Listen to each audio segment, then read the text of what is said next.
इसने हुमायूं को समझाया कि संसार उसका है जो परिश्रम करता है। आवाज आ रही है या नहीं?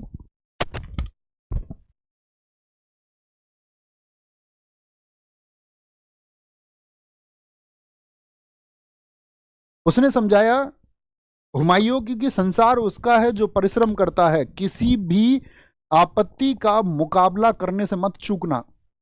परिश्रमहीनता और आराम एक बादशाह के लिए हानिकारक हैं।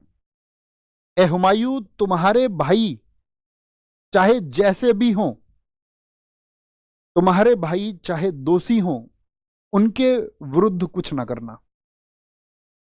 ये अपने बेटे हुमायूं को ये मैसेज क्यों देता है? क्योंकि अंतिम समय में इसने अपने बेटे हुमायूं को अपना सक्सेसर अनाउंस कर दिया था, अपना उत्तराधिकारी घोषित कर दिया था। तो याद रख लेना, बाबर के 4 पुत्र हैं।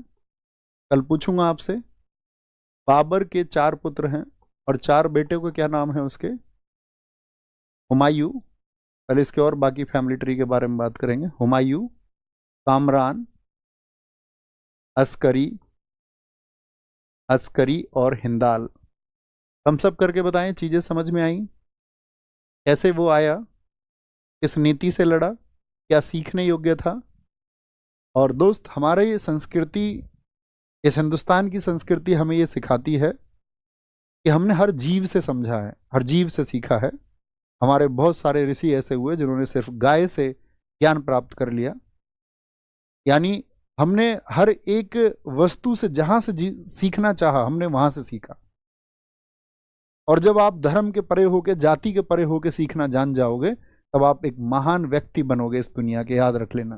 लेकिन जब तक तुम उस चश्मे को ओढ़े रहोगे, तो तब तक इस देश में राजनेता तुम्हारा इस्तेमाल करते रहेंगे और तुम इस्तेमाल होते रहोगे।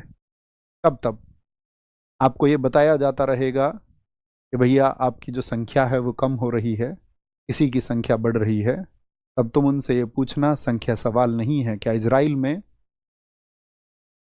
संख्या बहुत ज्यादा है? क्या इजराइलियों की संख्या बहुत ज्यादा है? तो आप क्या कहेंगे? इसके आधार पर विजेता है। आप कहोगे updation and technology, higher presence of mind, स्थितियों का दूर तक आकलन, दूरदर्शिता, इन सब की वजह से ये नेता तुम्हें उलझाते रहेंगे और तुम उलझते रहोगे। बताओ जी, किस स्थान पर जीतने के बाद में बाबर ने गाजी मान लिया खुद को? खानवा के बाद में, खानवा के बाद में बाबर ने नामक युद्ध की एक तकनीक की शुरुआत की जिस